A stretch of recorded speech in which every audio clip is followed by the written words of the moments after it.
அண்ணா அண்ணா வண்டியை காணானே, இங்க தானே லோடு ஏத்துறது நிப்பாட்டி இருந்தோனே. அண்ணா வண்டியை காணானே. பதறாத முதல்ல.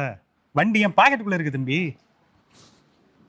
அண்ணா ஏதாவது திட்டிட போறேன், வயசுக்கு மரியாதை கொடுக்கணும்னு பாக்குறேன். அமைதியா இருண்ணே. அத சொல்லலாம் தம்பி. ஐமேக்ஸ் ஆப் அப்ப சொன்னேன்ல, ஆமா அதுல எல்லாமே இருக்கு தம்பி. உன் வண்டி எங்க இருக்கு? அதாவது ஒருவேளை நீ முதலாளி ஆயிட்டேன்னு வச்சுக்க. ஆமாம்ல. அடங்குப்பா, அது இல்ல, உன்னுடைய டிரைவர் வண்டி எடுத்துட்டு போயிட்டாருன்னு வச்சுக்கவேன், இங்க இருந்தே பார்த்து தெரிஞ்சுக்கலாம். அப்படியாண்ணே? ஆமா, ரைட்டு.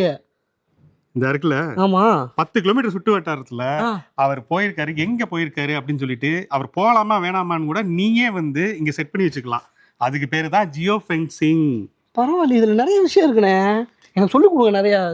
நானும் முதலாளி அவருக்கு நிறைய ஐடியா பண்ண வேண்டியது இருக்கு. சரி அண்ணே, வண்டி கிட்ட வந்துட்டோம். தம்பி எப்படி கண்டுபிடிச்ச பாத்தீங்களா? எங்க நீ கண்டுபிடிச்ச? ஐமேக்ஸ் ஆப்ல கண்டுபிடிச்சிச்சு. அசிங்கப்படுத்துறது இந்த ஆள் காலியா போச்சு. அண்ணே, ஏதோ குட் மார்னிங் மெசேஜ் வருதுண்ணே. இது உனக்கு மட்டும் இல்ல தம்பி, ஒருவேளை நீ முதலாளி ஆகிட்டேன்னு வச்சுக்கவேன், உனக்கு இப்படி குட் மார்னிங் மெசேஜ் இது அனுப்பும். இதுக்காகவே முதலாளி ஆகுறேன். ஆனா ஒரு விஷயம்ண்ணே. என்ன? இந்த உண்மையில இந்த வண்டி வந்து சூப்பர்ண்ணே, செம்மண்ணே. பாதுகாப்பு, உறுதி, மைலேஜ், பெர்ஃபார்மன்ஸ், லாபம் அனைத்திலும் உங்கள் கற்பனைக்கு அப்பால்.